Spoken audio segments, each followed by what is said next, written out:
Refugee and immigration policy in Canada is always a struggle. Yeah.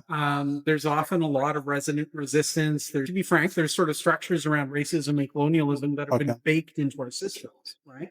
Including the immigration law. Okay. I'm fun to get introduced. PI 21. So beautiful. My name is Steve Schwinghammer. I'm a historian here. Okay. So I saw you looking at the monument called the Wheel of Conch, commemorates a voyage in May and June of 1939 of a German ship carrying a lot of Jewish refugees. One of the things we remember is the fact of refusal. So nowadays, Canada likes to think of it as a place that welcomes refugees, that is more open in terms of humanitarian needs. But this ship, carrying more than 900 Jewish refugees, left Germany, went to Cuba, was refused there. They made requests all up and down the Americas. Nobody would take it. And there were people in Canada who advocated, at this time there was a new king and queen in England and therefore also in Canada. And during the royal tour, they said, as part of like a reflection of this moment, let's grant these people sanctuary. And the government response was, if we let a few of these refugees in, how will we manage what comes after? Which is ridiculous. Canada has had lots of success and we'll go overseas and select and so on. But in this case, we refused it. And as a result, failing to find refuge anywhere in the Americas, the ship was compelled to return to Europe. Fortunately, the captain had been very busy with a committee of passengers, and they put together an arrangement where these Jewish refugees did not have to go back to Germany, but instead were able to be distributed between Britain and Belgium and the Netherlands and France. But this is 1939. Wow. Only a year later, those countries on continental Europe were invaded by Germany. And ultimately, more than 250 of the passengers were killed in the Holocaust. And so we remember Canada's connection to this around restrictive immigration policy, but also anti-Semitism. Canadian immigration policy for a long time discriminated against Jewish people coming in. And this was one of the lowest points of that. Oh, wow. They were refused, 900 of them. This is a monument to the voyage of St. Louis, Jewish passengers who were detained in the late 1930s. And ultimately, many of them lost their lives in the Holocaust. No. But did Canada start welcoming people after that time? So this episode, the Wheel of Conscience, it sort of clings in Canadian conscience in a number of ways.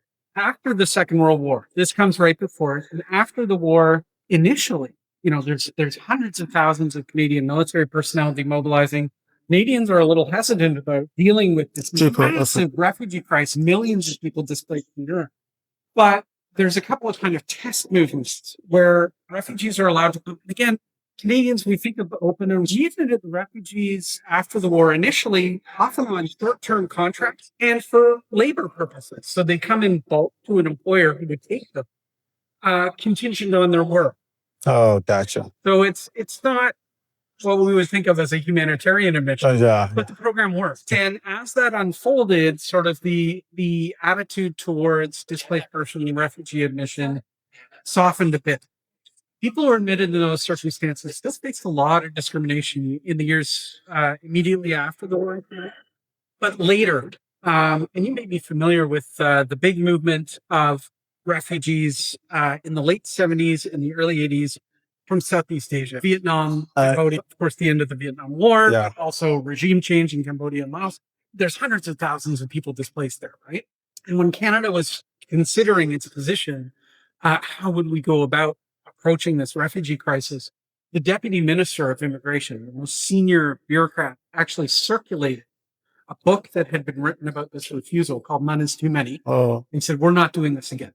Right? We are not going to be the country that refuses humanitarian need again. Now, lately, refugee and immigration policy in Canada is always a struggle. There's often a lot of resident resistance. There's, to be frank, there's sort of structures around racism and colonialism that have been baked into our system, including the immigration law.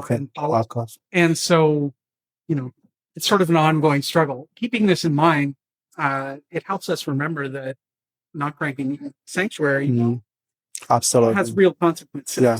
Right? Was there any other moments like that that stood out for you, like looking at the museum generally? Yeah, no, the museum is full of both History. important admission moments and also choices to exclude.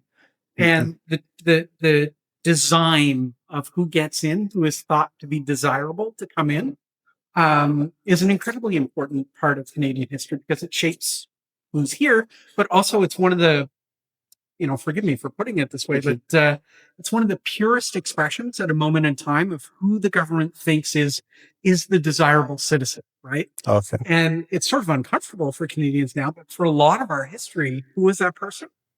It was a white British man, right? Yeah. And so we've had policy changes over the last 50, 60 years that have begun to move us away from that. But there's a lot of weight there to overcome in the inertia of the system. And so Exactly. hopefully you find Thank that you. helpful. Thank you.